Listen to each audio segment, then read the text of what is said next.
A lot of things make buying a GM truck, van, or SUV an excellent idea. GM gives you more power, more reliability, and more options. One of those options is an Eaton G80 locking differential, instead of just the standard open differential. It puts more power where you need it the most. But don't take my word for it. Let me show you how an Eaton G80 locking differential keeps you moving, whether you're on mud, ice, on top of a big clump of snow, on a slick hill, or even in mid-air balancing on boulders. Trust me, if you ever plan to drive on wet or icy surfaces, on hills or rough terrain, you'll be so glad you have an Eaton G80 locking differential under you. The Eaton G80 automatic locking rear differential sends the power where you need it, when you need it. And it does that automatically. Unlike four-wheel drive systems that send power from one side of the rear axle to the same side of the front axle, the G80 sends power across the axle to the opposite side of the vehicle. As soon as a difference of 100 RPMs is detected, the G80 locks the axle, sending power to the opposite wheel. Now, we're going to show you how the G80 keeps you moving while other systems, like four-wheel drive and limited slip differentials, simply spin their wheels. First, the water trough. Here we'll pit the Dodge Dakota, Toyota Tacoma, and Ford Ranger, all four-wheel drive equipped, against a G80 equipped Chevy Colorado GMC Canyon, first with two-wheel drive, then four-wheel drive.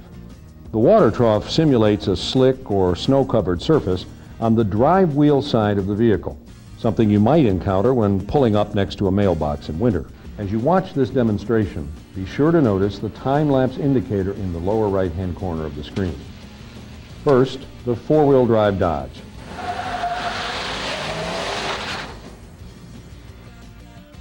Now, the four-wheel drive Ford Ranger.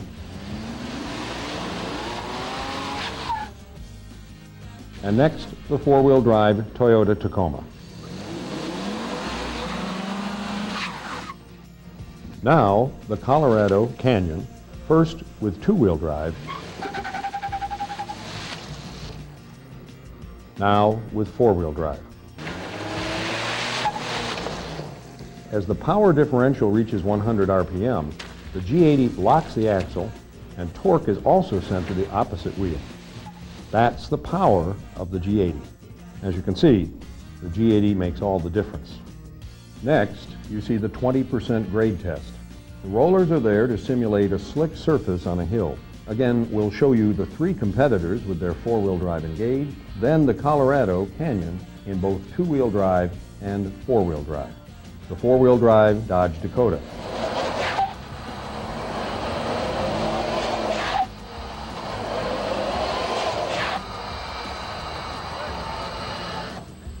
Next, the four-wheel drive Ranger.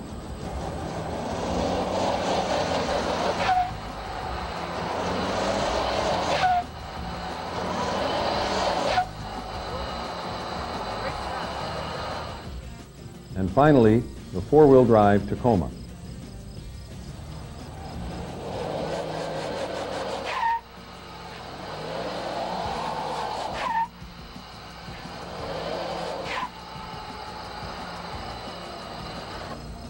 Now, watch the two-wheel drive Colorado Canyon.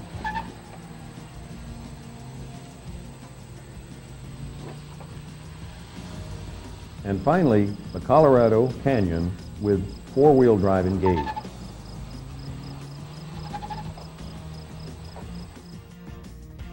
Again, it's no competition. Okay, our last demonstration is the twist ditch. Here we simulate a rugged off-road situation. Someplace four-wheel drive should excel, right? Well, take a look. First, the Ford Ranger with its four-wheel drive engaged. Notice, even with three wheels on the ground, there isn't enough traction to get the truck moving at a reasonable rate. Now, the Dodge Dakota four-wheel drive.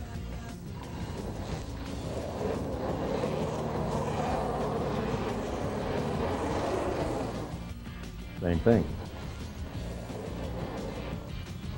And here's the Toyota Tacoma getting nowhere fast.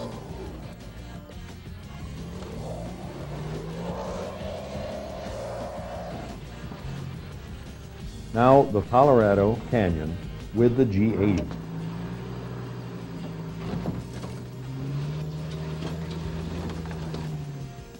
Now the four-wheel drive Colorado Canyon with the G80. Notice how the locking differential automatically senses wheel slippage and locks the axle, sending power to both wheels for immediate traction. Now, we should mention that the Toyota Tacoma does offer an electronic rear locking differential, but it can only be engaged in low gear. It must be turned off and on manually, and the vehicle has to be stopped to engage it.